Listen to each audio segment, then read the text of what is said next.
There's a very meta scene in Cars 3 where Lightning McQueen declares he's not just a brand. And Cars 3 does the same for the Cars movie series, with a much more nuanced and emotional journey that gives it a bigger, story-driven reason for existing rather than just selling toys.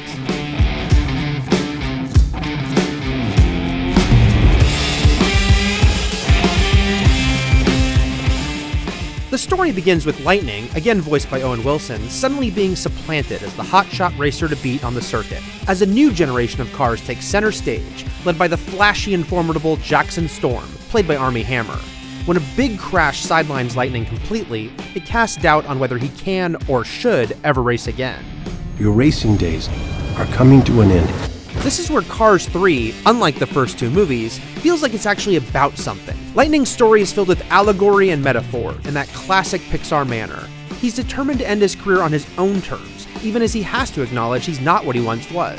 The setup makes it easy to assume that Cars 3 is the Rocky 3 of the series, with Lightning meeting his match, taking a bad loss, and then fighting his way back to victory.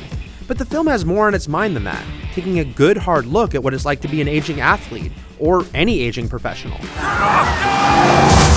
And it works. Lightning is a much more fully realized character here, and Wilson's folksy delivery captures the thoughtful, am I really becoming the old guy? Feeling he's going through, and speaks more to an older audience than the last two movies. It also minimizes the role of some annoying characters that only appeal to kids, and even throws a couple of fun story curveballs.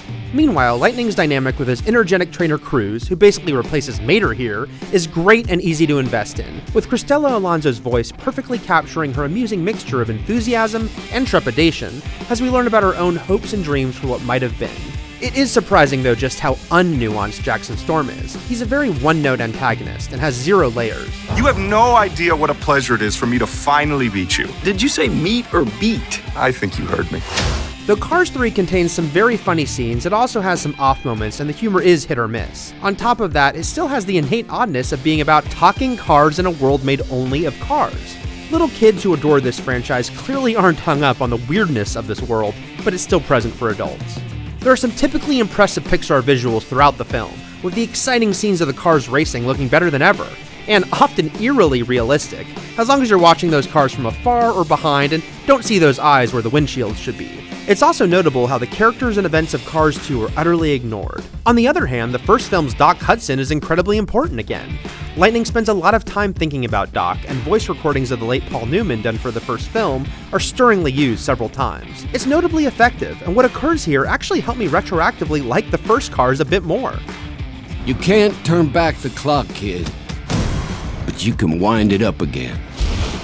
Cars 3 may not be among the very best films Pixar has made, but it's definitely the best film in the Cars series, and the first to feel worthy of the Pixar label.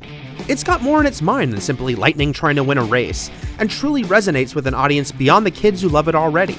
While it could have used a more nuanced antagonist and it's hit or miss in the comedy realm, there's a nice sense of closure here that would make this a perfect and redemptive beat to end the story on, both for the characters and the franchise as a whole. For more on this summer's big movie releases, check out IGN's reviews of the latest DC superhero story, Wonder Woman, or the newest version of The Mummy. And for all things movies, keep it here at IGN.